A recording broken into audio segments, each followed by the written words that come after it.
해법을 찾는 토론 이슈앤 직설 시작하겠습니다. 미국의 제46대 대통령이 탄생했습니다. 바이든 대통령은 미국 우선주의를 내걸었던 미국 이전 트럼프 대통령과 달리 민주주의와 동맹이라는 가치를 전면에 내걸었습니다. 이것이 경제와 북핵 등 다양한 문제로 얽혀 있는 우리나라에는 어떻게 작용할지 오늘 이 시간 꼼꼼하게 따져봐야겠습니다.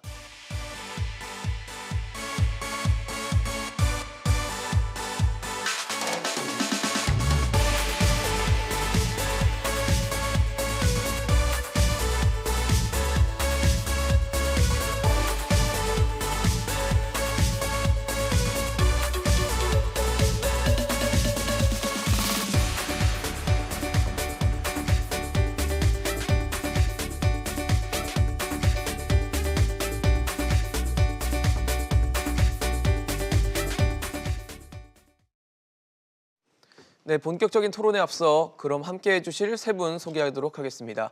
통일연구원 조한범 연구위원, 한국국방연구원 이호령 연구위원, 연세대 통일연구원 봉영식 전문연구위원 나오셨습니다. 어서 오십시오.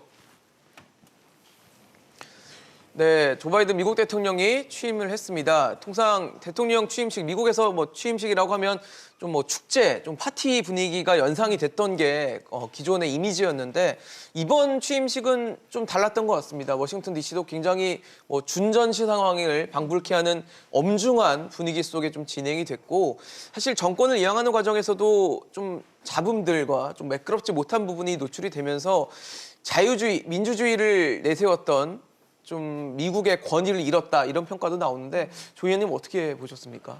예, 저희도 사실 이제 저도 그동안 CNN을 많이 봤습니다. 워낙 지금 특이한 상황이 벌어지기 때문에. 그러니까요. 보면은 결국 이제 트럼프 대통령이 사상 초유의 대선 불복 그 움직임을 이어갔고. 그렇죠. 결국 이제 1월 6일이죠. 예. 캐피톨 그 미국 의사당의 난입 사건. 이것도 사실상 미국민에 의한 역사상 초유의 사건이거든요. 그렇기 때문에 매우 사실은 좀 우울한 상태에서 이 정권 이양식이 이루어졌고요. 예. 근데 이제 역으로 보면요, 그 의사당 난입 사건이 일종의 분기점입니다. 만일에 그게 없었다면 아마 취임식 당일이 굉장히 혼란스러웠을 거예요. 한쪽에선 반대, 한쪽에선 찬성. 그런데 그렇죠. 의사당 사태라는 정말로 그러니까 미국에서 미국민을 통합시키는 건 종교, 인종 모든 게 다 다르거든요. 그렇죠. 오로지 법이거든요.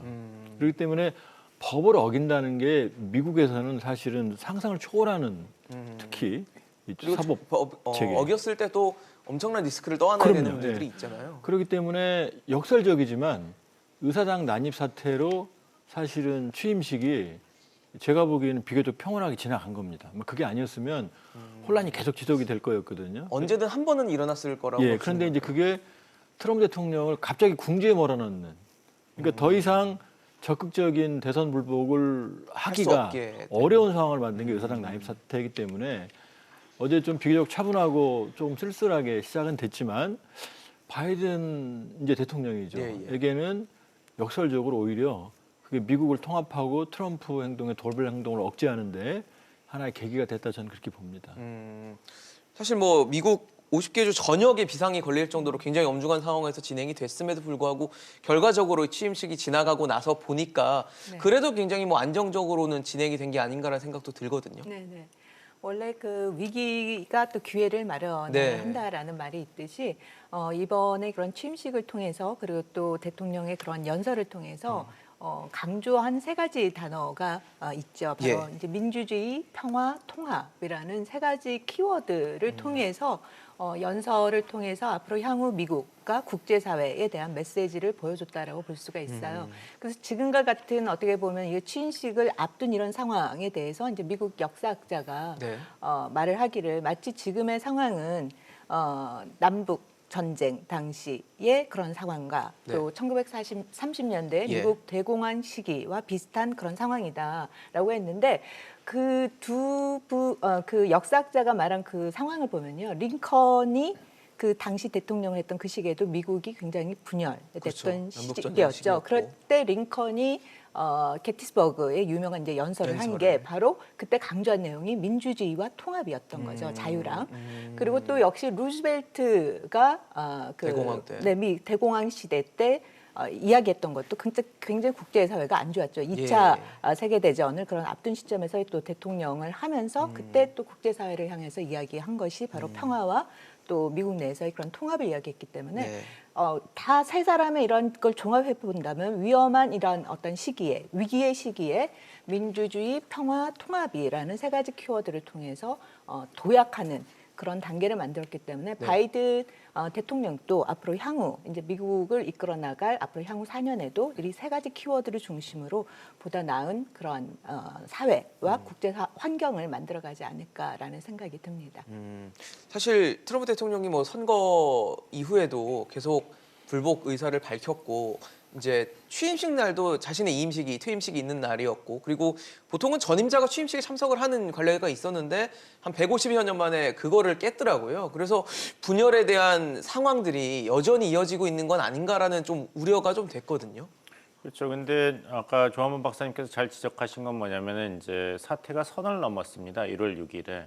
그래서 트럼프 대통령과 같은 정치 지도자가 미국 사회에 도움을 많이 주는가 아니면 다대한 피해를 주는 거에 대해서 이제 미국 국민이 정말 진지하게 다시 생각해 볼 그 기회가 됐던 것이죠. 아직도 공화당 지지자들의 50%에서 70% 여론조사에 따라 다릅니다만은 아직도 조 바이든 대통령이 그 대선에서 승리하였다, 올바른 선거를 통해서 승리했다고 믿지 않는다 이렇게 얘기를 하고 있거든요.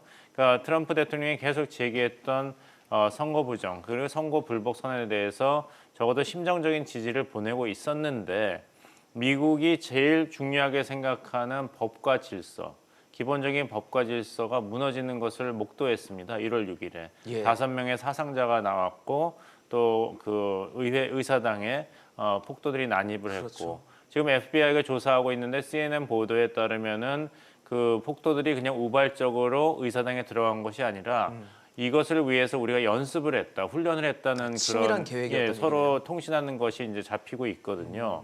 그래서 2만 5천 명의 저 주 방위군이 이제 투입됐지 않습니까? 취임식 날. 그러니까 주 방위군을 우리나라로 치면 이제 예비군이라고 생각하시면 되겠습니다. 육군과 공군에 소속된 예비군입니다. 근데 2만 5천 명이라는 어마어마한 숫자예요. 네. 워싱턴 DC의 주 방위군이 약 3,400명인데 DC 말고도 외부에서도 다 동원을 한 것이죠. 그렇네요. 근데 그 중에 취임식 전에 그 중에 20명은 다시 집으로 돌려보냈습니다. 왜냐하면 혹시 QAnon 같이 극우 테러 집단이 주 방위군으로 자기네들의 멤버들을 위장해서 투입한다는 그런 정보가 있었기 때문에 추가적인 보안 조치를 취할 정도였거든요. 그래서 굉장히 엄중한 상황에서 보안을 중시하면서 취임식이 거행되었지만 이번에 어떻게 본다면 굉장히 이렇게 전환점이 될 것 같아요. 네. 트럼프는 떠났습니다. 백악관을. 그렇죠. 그리고 마이크 펜스 부통령은 그 이임식에 가지 않고 취임식으로 새 대통령 갔죠. 취임식에 갔거든요. 그 말은 뭐냐면은 기존 시스템이 망가져서는 안 된다. 여러 가지 논의는 하셨지만 시스템이 무너져서는 안 된다에 대해서는 트럼프 지지자들조차도 이제 마음이 이동하고 있는 이런 현상이 보이고 있습니다. 사실 지금 뭐 통합이라는 가치가 굉장히 중요하게 된 시기가 됐다고 볼 수 있을 것 같은데 이런 취임식과 이임식 과정에서 좀 주목을 받았던 것 중 하나가 핵가방이더라고요. 저는 이걸 몰랐는데 핵가방을 항상 미국 대통령이 이제 소지를 하고 다녀야 된다는 얘기가 있어요. 그러면은 지금 트럼프 대통령은 취임식에 오지 않았고 이임식에서 플로리다도 갔고 그다음에 취임식에는 바이든 대통령이 있고 그럼 핵가방은 어떻게 전달됐을까? 이것도 좀 중요한 포인트가 아니었을까 싶거든요. 우리가 2017년에요. 김정은 위원장하고 트럼프 대통령이 뭐 내 책상에 핵단추가 더 크다 작다 막 네네. 기억나시죠? 핵단추 얘기할 때 있었죠. 그렇게 그걸 누르면 미사일이 발사되는 게 아니에요. 이게 뭐냐면 핵이라는 게 그렇게 그렇게 버튼 하나 눌러서 발사되면 그런 게 아니고요. 그러니까 그 핵가방이라고 하는 건 대통령이 핵 발사 명령을 내릴 수 있는 시스템이에요. 그걸 내려도 그다음에 발사하는 단계에서는 따로 독립적으로 여러 사람들이 움직여서 협업을 해서 나가는 거거든요. 그러면 근데 핵가방에 있는 버튼을 눌렀다는 거는 대통령이 승인을 했다는 그렇죠. 표시겠네요. 그 무기 사용에 승인을 하는 건데요. 근데 이제 핵가방이 하나가 아닙니다. 한 개가 아니에요? 네, 왜냐하면 일단은 대통령이 만약에 유고될 수 있잖아요. 그럼 부통령도 하나 있어야 되겠죠. 근데 부통령도 유고될 수 있으니까 아마 헐리우드 영화에서 많이 봤던 지정 생존자라는 게 있어요. 네네네. 대통령, 부통령 이거면 네. 순서대로 내각 강요 순서대로 그 세 번째까지도 핵가방이 권한을 있고요. 가질 수 있는. 그리고 근데 핵가방이 고장 날 수가 있잖아요. 아, 그렇죠. 그러니까 예비로 몇 개가 더 있습니다. 아. 그러니까 확인된 건 최소한 3개는 있는 거고요. 그렇네요. 그러니까 이번의 경우에는 이제 각자 다른 곳에서 가니까 트럼프 대통령은 그날 12시까지는 대통령이거든요. 그렇죠. 그러면 비행기 에어포스 1에서도 12시까지 유사시에 대비해서 가방이 있어야 되죠. 아, 근데 바이든 대통령 취임하는 그 즉시 가방을 받아야 되죠. 그렇죠. 그러니까 두 개가 동시에 있었던 겁니다. 아, 그러면 12시가 지나는 순간 트럼프 대통령이 가지고 있는 핵가방은 코드가 바뀌어요, 자동적으로. 아, 코드가 바뀌어요. 네, 그러니까 그러면 트럼프 대통령 몰라요, 못 써요. 아, 사용이 불가능한 그렇죠. 상황이 그리고 되는 거군요. 바이든 대통령은 그 12시를 기점으로 활성화가 됩니다. 코드가 활성이 되고. 예, 그러니까 아. 1분 1초의 상황도 이 사실은 이제 공백은 핵가방도 없었던 거예요. 이임을 하고 취임을 하는 그렇죠. 식이 되는 예, 거네요. 예, 그렇죠. 그러니까 논리적으로 본다 그러면은 트럼프 그다음에 트럼프 대통령의 펜스도 가지고 있었을 겁니다. 그다음에 바이든 대통령 네. 그다음에 조금 더 우리가 추리를 해본다 그러면은 카말라 해리스까지도 부통령이죠, 이제. 그 핵가방의 권한이 있으니까 한 4개가 가동됐을 가능성이 있죠. 그게 좀 어떤 좀 이 에피소드 중 하나로 좀 주목이 예, 됐었는데 예, 지금 예. 설명을 듣고 나니까 아, 그렇게 진행이 되는구나라는 생각이 드는데요. 사실 이제 바이든 행정부가 본격적으로 출범을 해서 숙제가 굉장히 많은데 숙제를 진행하기 전에 또 다른 숙제를 하나 해결해야 되는 게 지금 트럼프 탄핵 문제입니다. 네. 하원에선 통과가 됐고 이제 상원 표결을 앞두고 있는 상황인데 만약에 이제 상원에서 심리나 표결이 굉장히 장기화되거나 여기에 너무 몰입할 경우에는 뭐 내각 인선부터 시작해서 제대로 바이든 행정부가 정상적인 출발부터 할 수 있을까에 대한 우려가 좀 있는데 어떻게 좀 전망하십니까? 이 탄핵 이슈가 굉장히 어떻게 보면 정치적 부담도 될 수가 있고 그러니까요. 또 어떻게 보면 지금 트럼프의 어떤 유산을 또 잘 정리할 수 있는 또 그러한 기회도 되지 않을까라는 생각이 들어요. 일단 1월 6일 이 사건으로 탄핵을 제시를 했을 때 민주당에서는 오히려 이거를 하지 말자라는 쪽으로 내부 측근에서는 그런 이야기가 있었다라고 할 만큼 정치적 부담이 되는 건 맞는 거죠. 지금 그럼 하원에서는 지금 탄핵안을 의결을 했지만 아직은 상원에 올리지 않은 상황인 거죠. 그래서 그렇죠. 첫 번째로는 언제 상원에 이거 이슈를 올릴 것인가. 근데 그 전에 지금 말씀하신 것처럼 코로나19에 대한 문제 그리고 그거와 관련돼서 지금 예산을 1억 9천 달러 네. 정도에 대한 고용책으로. 그런 걸 올린 거에 대한 예. 예산 처리의 문제도 있기 때문에 이러한 문제를 처리하고 나서 해도 되지 않느냐. 그 전에 이미 공화당 의원들의 모든 거를 동의를 받아야 되기 때문에 그렇겠죠. 그래서 여러 가지 문제가 있기 때문에 이걸 일단 첫 번째로 언제 시기적으로 상원에 이걸 올릴 것인가. 그다음에 상원에 올린다고 할지라도 실질적으로 상원에서 이것이 처리될 건지는 또 여전히 또 그 모호한 의문이죠. 그런 상황이라고 볼 수가 있겠죠. 근데 좀 궁금한 게 그 트럼프 대통령은 지금 이제 퇴임을 했잖아요. 여기서 탄핵을 만약에 당하게 된다는 건 어떤 의미인지도 좀 궁금하거든요. 이제 상징적인 것이 있는 것이죠. 이제 탄핵이 됐다는 것은 그 1월 6일 의사당 그 난임 진입 사건. 난동 사태에 대해서 트럼프 대통령이 책임이 있다, 연관이 있다는 것을 이제 만방에 또 법적으로 그 정의하는 것이거든요. 그렇다고 뭐 이제 대통령 임기가 남아 있는 건 아니니까 그러니까요. 이제 백악관에서 나가고 이런 건 없죠. 그런 것이 중요하고 두 번째는 그것을 가지고 공화당 민주당에서 이제 트럼프라는 사인이 이제 그 평민이 되었죠. 이제 공직에 진출하는 것을 금지하는 법안을 통과시킬 수가 있습니다. 아. 탄핵 결과를 근거로 해서. 만약 그렇게 되면 트럼프 대통령이 떠나면서 어떤 방식으로라도 돌아오겠다라는 말이 근데 그 뭐 표현이 없어질 수도 터미네이터에서 유명한 대사처럼 나는 다시 온다 I'll be 뭐 back. 이런 얘기는 했는데 2024년 대선이 첫 기회가 되겠지만 그럴 가능성을 완전히 차단하는 그런 기능이 있는데 사실 트럼프 대통령이 정치에 다시 복귀하기는 어려울 것 같습니다. 아까 말씀드린 데 1월 6일에 예. 의사당 그 진입 난동 사건에 이제 어쨌거나 연루가 되었다는 주장이 공화당 측에서도 미치 네코넬 그 대표까지도 그것을 제기하고 책임 추궁을 하고 있고 예. 같이 골프를 치는 친한 친구였던 린지 그램 상원의원까지도 그 당일날 그 인증하는 절차에서 이제 그만해야 될 때가 됐다. 너무 지나치다. 이런 얘기를 하면서 트럼프와의 결별을 선언했거든요. 예. 그러니까 탄핵안이 통과되는 것은 상원에서 사실 힘듭니다. 67명이 동의를 해야 되는데요. 3분의 2 예. 표결로. 그게 쉽지는 않더라도 이렇게 공화당에서도 탄핵이 마땅하다는 의견이 특히 지도부에서 나온다는 것은 트럼프의 정치 생명에는 큰 타격이 있는 것이죠. 그럴 수 있겠네요. 앞으로 공화당이 트럼프를 포함하고 안고 가는 공화당이 될 것인가 아니면 트럼프와 결별을 해서 다시 쇄신하는 공화당이 될 것인가 이것이 당의 큰 숙제거든요. 그러면서 본다면 이제 트럼프 대통령의 탄핵 문제와는 별도로 네. 트럼프라는 인물이 다시 정치 지도자로 영향을 행사할 그 가능성은 1월 6일 사태로 굉장히 감소되었다 이렇게 말씀을 드리고 두 번째는 이제 다른 또 요소가 있습니다. 먼저는 트럼프 전 대통령의 이제 여러 가지 그 사적인 문제입니다.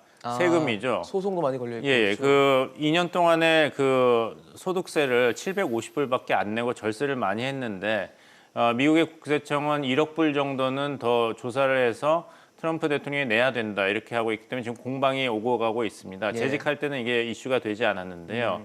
이제는 뭐 국세청이 트럼프라는 인물을 추적하기가 더 용이해졌겠고 그러네요. 또 뉴욕타임스 보도에 따르면은 트럼프 전 대통령이 가지고 있는 사적인 부채가 약 4억 2,100만 불이라고 합니다.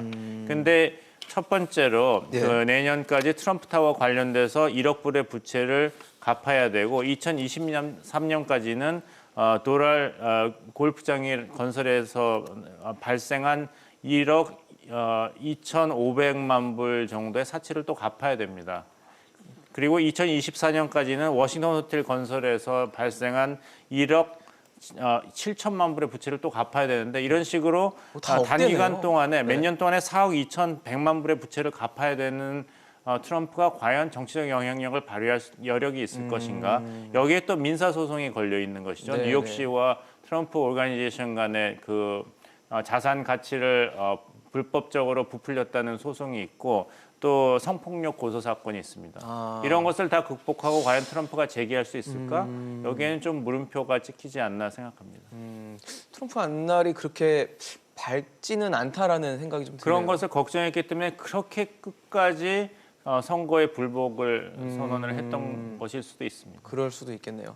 사실 우리 입장으로 좀 다시 돌아와 보겠습니다. 우리는 역시 뭐 한미 관계가 가장 큰 관심사고 이제 행정부의 대통령이 바뀌었을 때 과연 우리는 어떻게 또 대처를 하고 어떻게 대응해 나갈 것인가도 굉장히 중요한 시점이 됐는데 바이든 정부의 외교안보 라인 인사를 봤을 때 앞으로 한미 관계는 좀 어떻게 변화가 있을 것으로 보세요?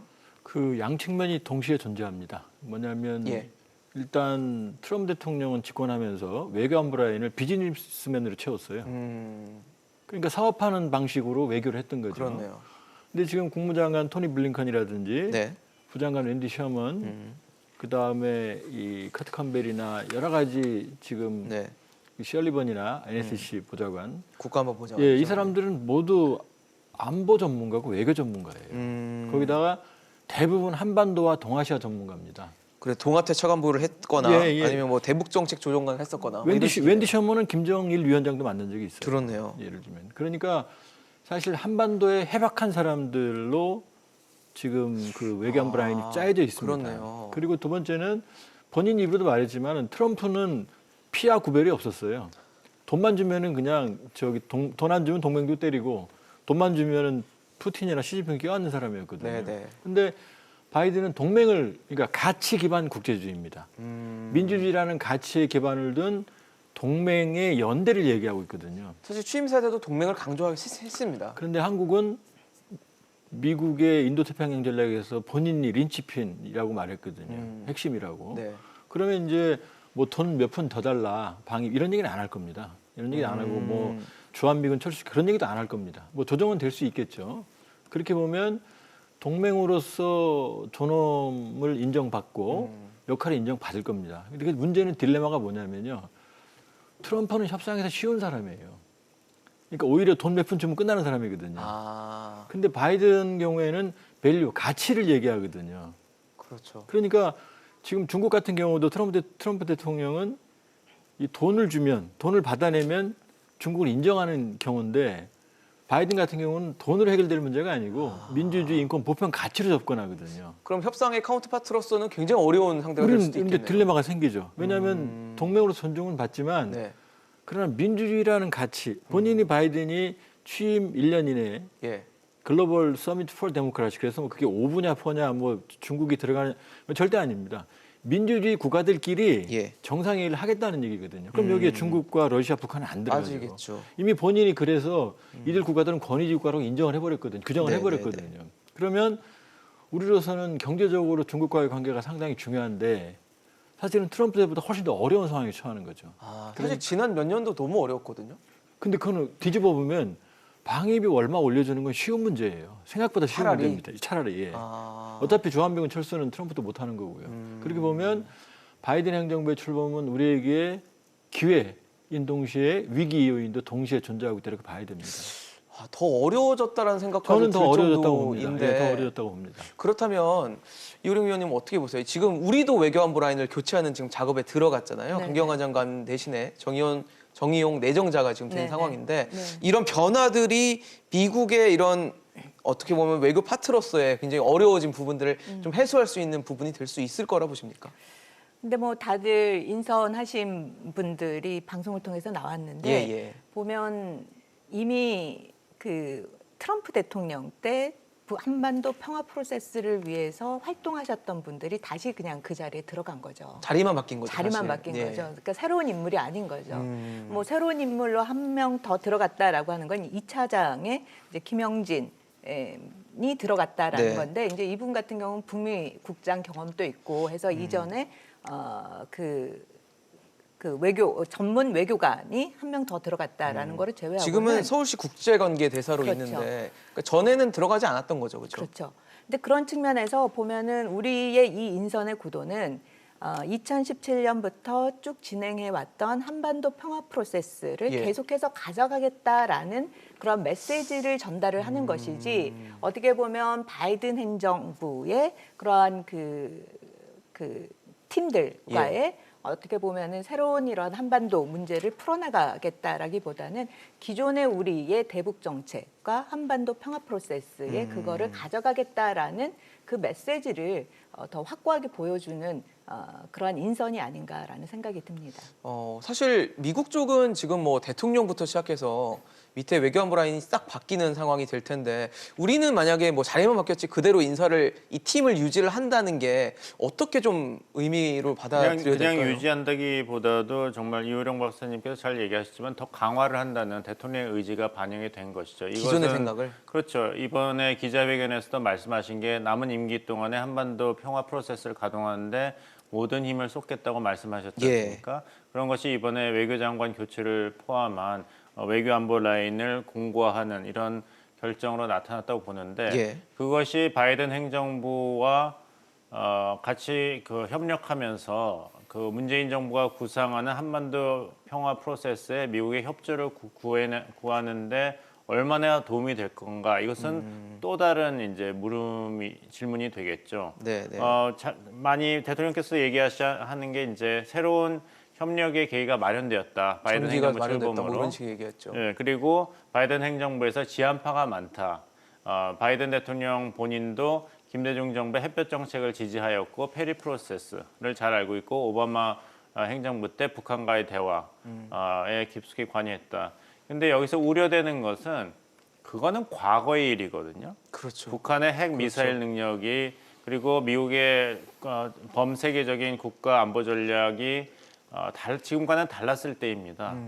북한이 달라졌고 한반도의 이런 안보 정세가 달라졌는데 과거의 전략을 그대로 되풀이할 것으로 기대하는 것은 아무래도 무리가 있겠죠. 사실 지난해가 굉장히 중요한 분기점이 됐던 게 너무나도 충격적인 사건이 있었잖아요. 남북 연락사무소가 폭파되는 장면을 뭐 저희도 그 자리에서 그때 말씀을 나눴던 기억이 나는데 그럴 정도로 지금 뭐 남북 관계도 그렇고 북미 관계도 그렇고 사실 문재인 대통령이 처음에 초반에 한 2, 3년 정도 했던 그때 분위기랑은 너무나도 다른 지금 경색된 상태인데 과연 기존에 있는 시스템과 프로세스를 그대로 적용시키는 게 맞는가에 대한 질문을 드릴 수 있을 것 같거든요. 물론 좀 두고 봐야죠. 왜냐하면 이제 바이든 행정부도 바뀌었고 또 동일한 인물이라 하더라도 전략은 항상 바뀔 수 있는 거니까 네네. 좀 두고 봐야죠. 그러나 조금 이제 긍정적인 면을 찾는다 그러면 이번에 북한의 노동당 제8차 대회 네네. 원산은 좀 거칠었지만 자세히 들여다보면 미국과 또 한국과 협상하겠다는 의지가 드러나요. 예를 들면 그런가요? 김여정 제1부부장이 지난해 6월에 분명히 이 대남 이 공세를 주도하면서 남북 관계는 대적 관계다. 적과의 관계를 전환했다고 선언했거든요. 굉장히 높았거든요. 근데 김정은 위원장이 이번에 뭐라고 말했냐면은 얼마든지 가까운 시일 내에 3년 전 따뜻한 봄날로 돌아갈 수 있다고 그랬거든요. 이거 말이 안 맞잖아요. 앞뒤가. 그렇네요. 얼마든지 가까운 시일 내에 돌아가려면 그건 정상회담을 해야 됩니다. 그렇죠. 그러니까 사실은 저는 그 정상회담 의중이 있다고 보고 그다음에 미국에 대해서도 거친 언사 뭐 주적이다 그랬지만 네. 2016년에 7차 당대에 비해서 미국에 대한 그 분량이 대폭 줄었어요. 욕도 줄었고 오히려 7차 당대회 때는 5개 항목을 보고를 했어요. 김정은 위원장이. 네 번째가 세계의 자주화를 위하여라는 제목으로 대미 관계를 설명을 했거든요. 근데 지금 그 장이 없어졌어요. 남북 관계가 통합됐어요. 그리고 자주화를 아니라 이 대외 관계의 발전을 위하여라고 제목이 바뀌었어요. 대외 관계 발전. 예. 근데 물론 이제 거기서 중국이나 뭐 이런 사회주 관계를 얘기하지만 대외 관계는 미국이 지금 대북 제재로 막고 있다는 거 다 알고 있거든요. 미국과의 어떤 관계 개선 없이 대외 관계 발전할 수 없거든요. 그러니까 미국에도 사실은 대화 제의를 했고 고강도의 지금 도발이 전혀 없었어요. 그렇게 보면 제가 보기에는 김정은 위원장이 이번에 택한 게 다시 자력갱생이거든요. 네네. 자력갱생 실패했거든요. 그렇게 보면 김 위원장이야말로 지금 사면 초과의 상황이고 또 본인이 가장 남북 관계나 이 북미 관계를 그 절실한 상황이거든요. 그리고 또 하나는 바이든 행정부의 비핵화의 흐름을 지금까지 보면 예. 입장을 보면 트럼프 대통령은 화려한 빅딜을 추구했거든요. 탑다운 방식에. 그렇죠. 근데 바이든 행정부는 스몰 딜로 가겠다는 거예요. 일종의 바텀업 그렇죠. 수도 있겠네요. 그러니까 그러니까 완전한 비핵화라는 의지만 확고하다면 확인이 된다 그러면은 단계별 스몰 딜을 거쳐서 완전한 비핵화로 가겠다는 게 바이든 방식이기 때문에 이건 북한도 선호하는 방식이거든요.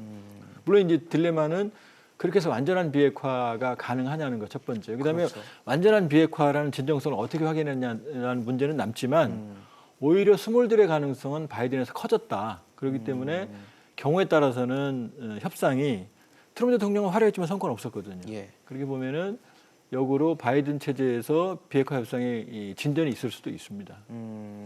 사실 근데 북한과 미국과의 관계를 봤을 때 그동안 계속 부딪혔던 가치 중에 하나가 이 제재와 비핵화 조치의 뭐 상관관계였거든요. 미국은 제재를 풀기 전에 비핵화 조치를 보여줘야 된다는 입장인 거고 북한은 제재를 풀어줘야 우리가 비핵화를 뭐 조금이라도 시도할 수 있다라는 스탠스여서 두 개는 사실 공존할 수가 없는 거였기 때문에 그동안 계속 그 평행선이 유지가 됐던 거거든요.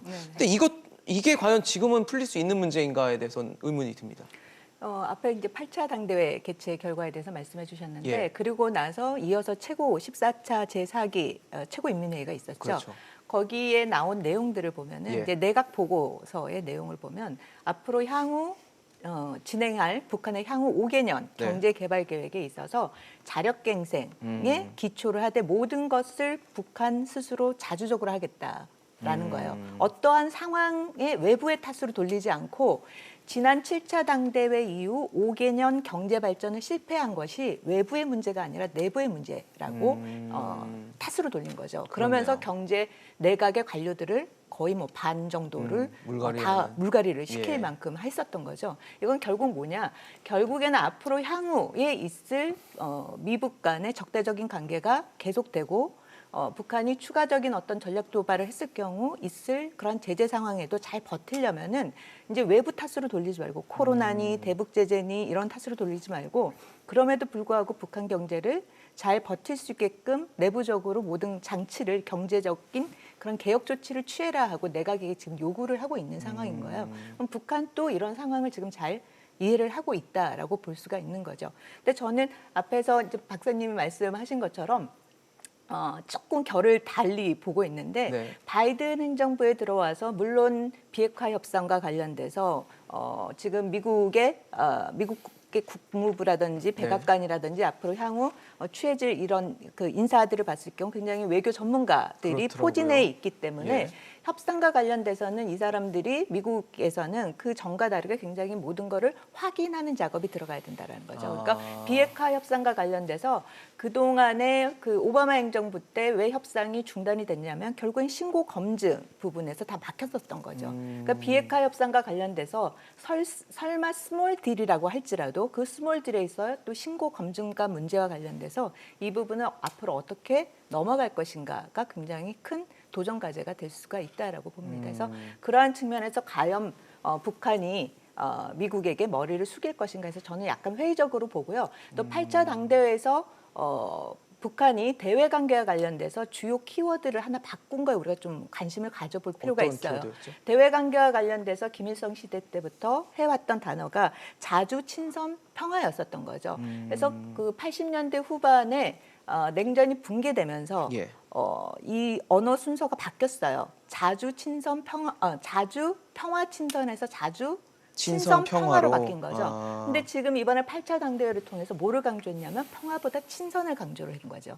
이때의 친선은 누구와의 친선이냐면 사회주의 국가들, 즉 중국과 러시아와 또 비슷한 체제를 가진 국가들과의 그런 관계를 강조를 하고 있다라는 점에서 봤을 때는 오히려 역행하는 그러한 행보를 가고 있는 게 아닐까라는 생각이 있어서 네. 앞으로 향후 북미 관계 개선과 관련돼서는 우리가 생각하는 것만큼 그렇게 바이든 행정부에서 대화를 하고 협상을 하고 외교를 중시한다고 하지만 북한이 나올 가능성이 그렇게 높지 않다라고 봅니다. 조원모 박사님 이거 조금 결이 다른 말씀을 해주셨는데 뭐 가능성적인 측면이기 때문에 두 분 다 말씀을 전망이라고 보시면 될 것 같고요. 그런 상황에서 그럼 미국 상황을 좀 볼게요. 미국은 그러면 대북 관계에 대해서 얼마나 적극적으로 나설 것인가를 보면 미국은 지금 산적한 숙제가 많습니다. 지금 뭐 코로나19 극복을 해야 되는 문제고 사망자 너무 많고요.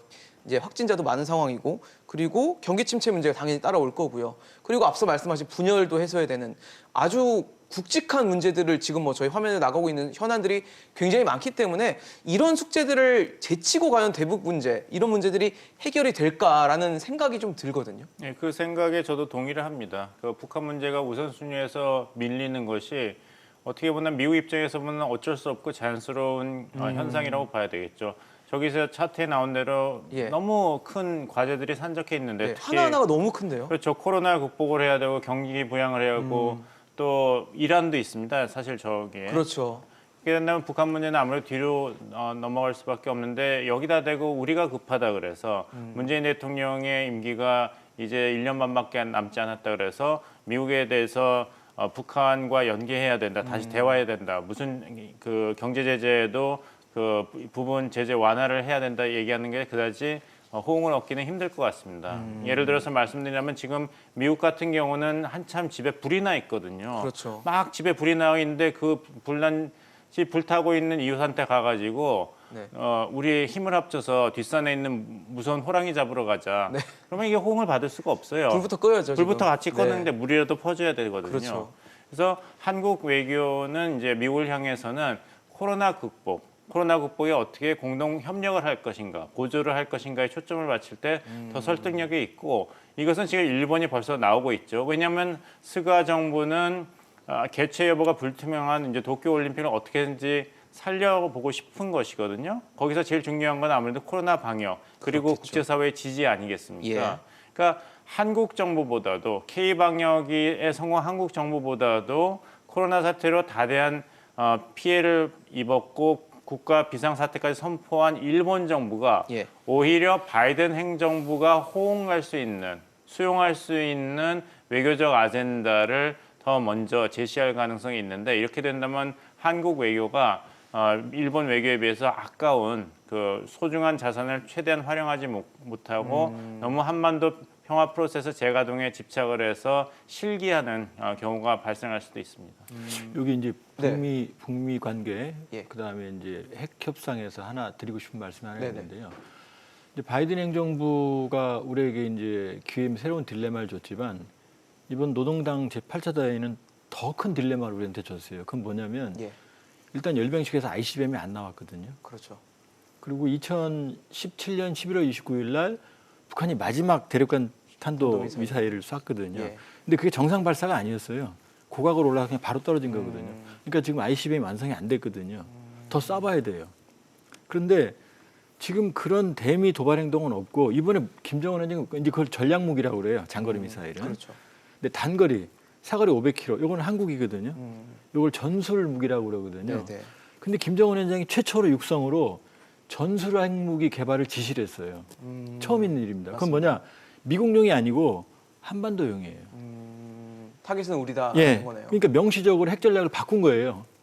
그런데 이 단거리가 왜 문제냐면 ICBM은 완성이 안 됐지만 기억나시죠? 김정은 체제에서 지지난해 단거리 발사 계속 쐈죠. 아 맞아요. 그건 이미 잊을만한 성능이 거 쐈죠. 검증이 됐고 실전 배치 단계예요. 여기다 경량 함원시켜 탑재하면 끝나요. 이거 싸울 필요도 없어요. 네. 그런데 이번에 뭐 그림이 나올 수 있는지 모르겠습니다만 이번 열명식 때 보니까 북한의 핵미사일의 특징이 최근에 탄도 뾰족한 부분하고 몸체 부분 사이에 검고 하얀 모자이크로 띠가 들어져 있어요. 검은색 하얀색 모자이크 타일처럼. 네. SLBM, ICBM이 다 붙어 있거든요. 여기 차이가. 근데 이번에 단거리 발사체에 보니까 그 띠가 있어요. 그 일종의 그 체스판처럼 된 예, 그거 그렇죠. 말씀하시는 예. 거죠. 그러니까 단거리 발사체에 그 띠가 있다는 얘기는 이게 핵무기용이라는 얘기입니다. 그러니까 우리로서는 이제 제가 보기에 ICBM 핵실험 안 할 거예요. 근데 단거리 발사체는 이미 성능이 검증됐기 때문에 네, 배치도 여기에 가능하다고 탑재하면은 바로 실전 배치가 되는 거예요. 그러니까 지금 노동당 제8차 대회를 통해서 북한 핵 전략은 지금 그동안 입장이 그거였거든요. 핵무기 개발은 미국하고의 관계이기 때문에 너네들이 낄 자리가 없다 남한이. 그런데 아니거든요 이제. 근데 대남용으로 명백하게 지시를 했고 이미 대남용에 핵 탑재가 가능하다고 명시적으로 보여준 거거든요. 네, 네. 그렇게 보면 제가 보기엔 미국에 대한 도발을 무리하게 하는 것보다는 우리에 대한 압박 강도를 훨씬 더 가속화하는 소리 없는 행보를 보일 가능성이 높아진 거죠. 그런데 지금 뭐 저희 화면에도 나가고 있지만 문재인 대통령이 최근 신년 기자회견에서 한 발언은 지금 조한범 박사님 말씀하신 그 북한의 움직임과는 좀 동떨어져 있다는 생각이 드는 게 뭐 비핵화 의지도 있다고 그랬고 북한의 이런 도발에 대해서 우리는 충분히 대응할 수 있다. 그런 시스템이 구축이 돼 있다라는 식으로 발언을 했기 때문에 과연 우리는 그럼 이게 뭐 대응이 가능한 상황인 건지 우리는 어떻게 스탠스를 취해야 될까요? 그래서 저는 뭐 대통령께서는 이제 북한과의 한반도 평화 문제를 강조하기 위해서 네. 저렇게 말씀을 하신 것 같은데 실질적으로 우리가 어떻게 대처해야 될 것인가는 또 대통령의 워딩과 다르다라고 봅니다. 어쨌든 북한의 그러한 위협 가능성에 대해서는 이때까지 준비해 왔고 또 앞으로도 계속해서 더 강화를 해 나가야 되는 거죠. 어떠한 상황에서도 그런 그 북한의 그런 워딩 하나하나에 대해서도 다 분석을 하고 거기에 예. 맞는 우리의 대응 능력을 갖춰야 되고 또한 뭐 남한을 위한 것이다라고 하지만 여기엔 주한 미군도 있는 거죠. 그렇기 때문에 결국에는 남한 미국 모두 다 겨냥한 거라고 봐야 되겠죠. 그리고 조금 뭐 더 사거리가 넘어간다면 일본을 향한 것이고 네네. 결국에는 그래서 그 블링컨 그 장관 네. 지명자도 네. 보면 한반도 문제와 국무부 장관 관련돼서 말씀하시는 네네 거죠. 국무장관도 그 전부터 강조해 왔던 게 한미일 간의 안보 협력을 굉장히 강조했었죠. 그런 측면에서 앞으로 향후 북한이 이러한 발언과 관련돼서 보면은 오히려 북한의 자기의 입지를 더욱더 축소시키는 네. 그러한 상황을 만들어내는 게 아닌가라는 생각이 듭니다. 어떠세요, 위원님? 근데 이제 김정은 정권이 이제 오판을 안 하길 바라지만 오판을 할 가능성도 있는 것이죠. 네. 워낙 북한의 지금 사정이 굉장히 어렵거든요. 8차 당대 이제 보고서를 읽어보면은 두 가지가 보이는데 하나는 굉장히 그 압박 메시지가 있습니다. 그 김정은 위원장이 병진 노선을 재언급했고 다탄도 미사일, 전술핵, 핵 추진 잠수함 설계 연구가 뭐 끝났다. 초음속 미사일을 개발하고 있다. 너무 많은 걸 얘기했어요. 그러네요. 뭐냐면 우리는 이렇게 그 레버리지가 많다. 그러니까 미국이 수이고 들어와야 된다. 한국이 수이고 들어야 된다. 이런 얘기를 하는데 오히려 그 신빙성이 떨어지는 그런 발언이었죠. 역으로 말씀드리자면 북한이 그만큼 급한 것이 아닌가 이렇게 해석이 되고 두 번째는 보고서에서 지금 우리 그 체제가 흔들리고 있다. 그 민심이 동요하는 건 어떻게 보면 당연합니다. 그렇죠. 2020년이 뭐 모든 나라가 다 코로나 때문에 힘들었지만. 고생을 했지만 북한은 특히 코로나 방역 때문에 고생한 것뿐만 아니라 경제 제재 또 계속 있었고 또 수해도 있었지 않습니까? 그렇죠. 중국과의 교역이 뭐 90% 이상 떨어졌는데 그 민심이 동요되는 것은 그렇다고 치더라도 당 간부 차원에서도 사상적으로 흔들리고 있다. 이것을 잡아야 된다는 경고 메시지를 김정은 이제 총비서죠. 네. 이거 했다는 것은 문제가 있다는 것이거든요. 북한 체제가 지금 그 위태위태한 상황이다. 그러니까 시간이 과연 북한 편인가? 북한 편인가? 거기서 김정은 위원장의 오판 가능성도 높아지고 있는 것이죠. 2009년에 오바마 대통령이 당선되면서 미국의 적대 국가들과의 화해 제스처를 취했습니다. 이란, 베네수엘라, 쿠바한테. 북한한테도 했는데 북한은 그 손을 뿌리치고 그 광명성 2호 발사를 4월에 했고 5월에는 핵실험을 또 했죠. 네. 그다음에 오바마 행정부는 전략적 인내 정책으로 돌아간 거 아닙니까? 근데 이번에도 북한이 초조해서 왜 네. 미국이 북한 문제에 대해서 관심을 안 가지냐 해서 도발을 한다면 이제 전략적 인내 정책이라든지 아니면 트럼프 행정부 때 했던 그런 압박 정책이 더 강화된 쪽으로 갈 수 있는데 북한의 이런 조바심 그리고 어려운 상황이 북한이 어떤 전략적 판단을 잘못하는 가능성을 열어두고 있다 이렇게 네. 말씀드리겠습니다. 사실 지금 뭐 이런 우리나라가 어떻게 대처를 해야 될지를 봤을 때 주한미군도 우리에게는 어쨌든 동맹으로 역할을 줄 것이기 때문에 방위비 분담금 얘기를 안 할 수가 없어요. 앞서 말씀해 주셨던 것처럼 차라리 트럼프가 협상 파트너로 쉽지 바이든 쪽은 더 어렵다는 말씀을 해주셨는데 우리의 지금 이 방위비 분담금 문제는 어떻게 좀 보십니까? 지금 이제 우리가 이제 1조쯤 냈었는데요. 네네. 지금 최종적으로 우리가 제시한 안이 13% 인상안이거든요. 근데 아마 그 수준에서 타결이 될 것 같습니다. 그럼 1조 한 3천 정도 되는 거예요? 1조 한 2천억이 안 되는 거죠. 2천억이 안 되는 예, 2천억이 안 되는 거고. 이미 1조만 해도요. 네네. 주한미군이 다 못 써요. 그런데 원래 미국은 더 크게 요구를 하고 있잖아요. 여전히. 그거는 만일 이런 겁니다.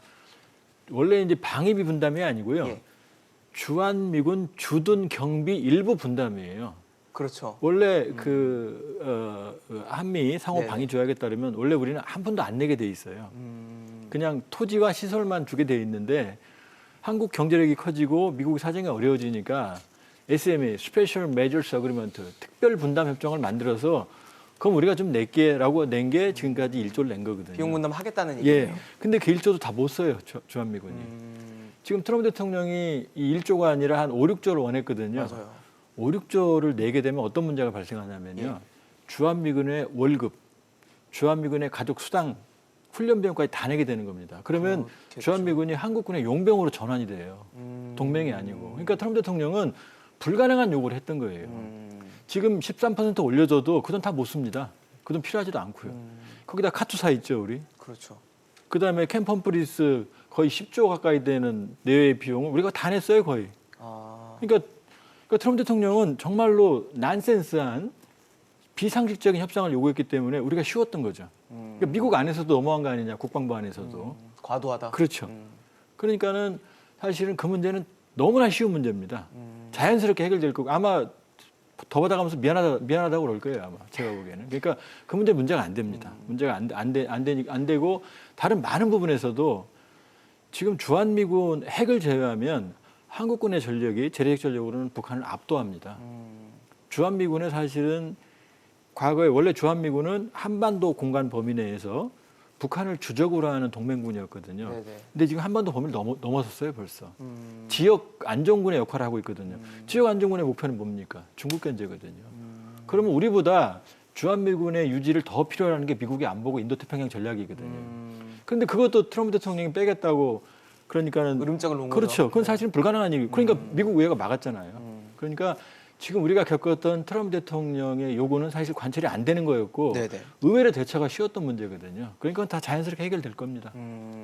그럼 뭐 이건 해결된다고 말씀 주셔서 그 얘기 좀 여쭤볼게요. 중국과의 관계는 사실 앞서도 말씀을 드렸지만 트럼프 행정부 때 굉장히 우리가 어려운 시간을 같이 겪었는데 네네. 바이든 행정부로 갔을 때는 어떤 변화를 겪게 될지도 좀 궁금합니다. 일단 그 미국에서 오바마 행정부 1기 때까지만 해도 네. 그 중국과의 관계에 대해서는 같이 협력을 하면서 국제사회를 잘 이끌어갈 수 있다라고 생각이 있었는데 오바마 2기에 들면서부터 네네. 미국의 상당 부분 그 식자층이나 실제로 그 관료들도 생각이 바뀌기 시작을 한 거예요. 전략적 경쟁자일 뿐만 아니라 불공정 무역을 네. 통해서 오히려 미국한테 피해를 줄 수 있다라는 인식이 굉장히 확산이 되었던 거죠. 그래서 트럼프 때 굉장히 미중 간의 어떤 전략적 경쟁 관계에서 삐끄덕거리는 모습을 보였지만 그 기조는 이미 오바마 행정부 이기 때부터 전개되어 왔다라고 볼 꽤 수가 오래된 있는 거죠. 얘기네요, 그렇죠. 그러면. 그렇기 때문에 지금 바이든 행정부에서도 미중 간의 어떤 전략적인 경쟁 문제가 트럼프 때에 비해서 더 완화될 거냐, 앞으로 더 심화될 거냐라는 예. 거에 예측을 많은데 대부분의 견해는 그 기조를 유지를 해나갈 것이다. 왜냐하면 불공정의 문제를 어떻게 풀어나갈 것인가의 문제와 관련돼서 물론 방법은 조금 더 세련됐겠죠. 예. 외교부나 많은 전문가들이 그 굉장히 세련되게 할 건데 그럼에도 불구하고 그 기조는 계속해서 유지된다라고 봐야 되겠죠. 봉 의원님도 같은 의견이십니까? 예, 그렇습니다. 이거는 이제 초당적인 아젠다고 합의가 이루어져 있습니다. 그리고 이것은 이제 경제 문제에만 국한된 것이 아니라 예. 안보 문제로 돼 있거든요. 그렇죠. 그래서 로이 오스틴 미국 국방장관 지명자도 코로나 바이러스와 중국 러시아와의 전략적 경쟁이 가장 큰 위협이다. 미국에 대해서 이렇게 얘기를 했고 블링컨 장관도 비슷한 취지로 얘기를 했고 네. 특히 에이브릴 헤인스 미 국가정보국 국장 지명자는 중국의 불공정 무역과 각종 불법 행위, 강압적 처사, 인권 침해 그리고 정보 활동에서의 불법 행위를 감시하고 처리해야 된다. 중국은 미국의 확실한 적국이다. 이렇게 얘기했거든요. 그러니까 중국에 대한 이런 부정적인 평가는 비단 경제, 무역 분야에만 국한된 것이 아니라 인권 분야에만 국한된 것이 아니라 그러네요. 안보 분야에까지도 있기 때문에 사실상 전방이네요. 그렇죠. 그러니까 중국 정부도 이제 일성으로 그 외교부 대변이 미국이 이성적인 판단을 하길 바란다는 아주 경고의 메시지를 날렸죠. 그러면 우리는 우리는 중국과도 교역이 많고 미국과도 많은 상황이니까 굉장히 우리도 또 선택의 입장에 놓이는 상황이 올 거라고 보십니까? 예, 이제 정교해져야죠 외교가. 왜냐하면 지금 블링컨 국무부 장관 지명 지금 그 상원 청문회 하거든요. 예. 거기서 뭐라고 말했냐면 지금 바이든 대통령은 당선된 당일날 행정명령을 20개 가까이 내려서 트럼프 지우개 나섰거든요. 그러니까 anything but 클린턴이 아니라 anything but 트럼프로 지금 가고 있거든요. 그런데 블링컨이 뭐라고 말했냐면 트럼프 대통령의 중국 정책은 옳았다 이렇게 말했어요. 그리고 폼페이오 장관이 지금 신장 위구르에서 100만 명의 그 인민들이 볼모로 잡혀 있고 대량 학살이 이루어지고 있다 이렇게 말했는데 블링컨이 동일하게 말했어요. 그러니까 지금 그 트럼프 대통령은 무차별적으로 공격했다고 그러면은 바이든은 아마 아주 아픈 데만 골라서 공격을 굉장히 하게 계산적이고 될 거예요. 치밀하게 그럼요. 공격을 하는 거네요. 트럼프 대통령은 홍콩이든 바이든 인권 얘기를 한 적이 없거든요. 그런데 지금 아킬레스건 지금 중국 외교부 대변인도 그 얘기를 했어요. 신장 위구르, 홍콩 이런 문제는 자기네 문제고 그걸 안 건드릴 거라는 그런 희망 섞인 얘기를 했는데 그렇지 않습니다. 그렇지 않고요. 그러니까 바이든 체제에 들어오면서 아까도 말씀드렸지만 우리에게 이제 그 새로운 딜레마가 생긴 게 가치와 도덕성, 그다음에 민주주의라는 이런 이념의 연대를 해서 우리에게 동참을 요구할 거거든요. 근데 트럼프 대통령은 그러지 않았거든요. 중국한테도 원하는 것만 들어주면 풀어줄게 이거였거든요. 근데 지금 바이든 행정부는 중국은 권위주의 공산당 독재 국가거든요. 그걸 바꾸라고 요구를 할 거거든요. 그리고 우리가 더 어려운, 더 섬세한. 그러니까 대응이 WTO 필요하겠네요. 체제에 중국을 가입시킨 게 바이든이에요. 근데 바이든 대통령은 WTO 체제에 중국을 가입시키면 중국이 민주화될 거라고 믿었거든요. 그렇죠. 근데 아니거든요. 그러면 역으로 지금 바이든 대통령이 어떻게 생각하냐? 그러면 WTO 체제를 중국이 교묘하게 이용을 했다. 그러니까 WTO 체제를 가지고 아마 중국을 공격할 거예요. 거기에 위반되는 모든 것들을. 그러니까 중국으로서는 훨씬 더 어려워지는 거죠. 그렇네요. 세 분 말씀을 들어보면 뭐 미중 관계가 앞으로도 계속 좀 어려운 상황을 이어가면서 우리도 굉장히 거기서 또 굉장히 디테일하면서 섬세한 외교와 이런 방식들이 좀 필요할 것 같다는 생각이 듭니다. 오늘 바이든 대통령 취임 이후 미국의 변화에 따른 우리의 대응까지 함께 체크해봤습니다. 조한범 위원, 이호령 박사, 봉영식 연구위원과 함께했습니다. 고맙습니다.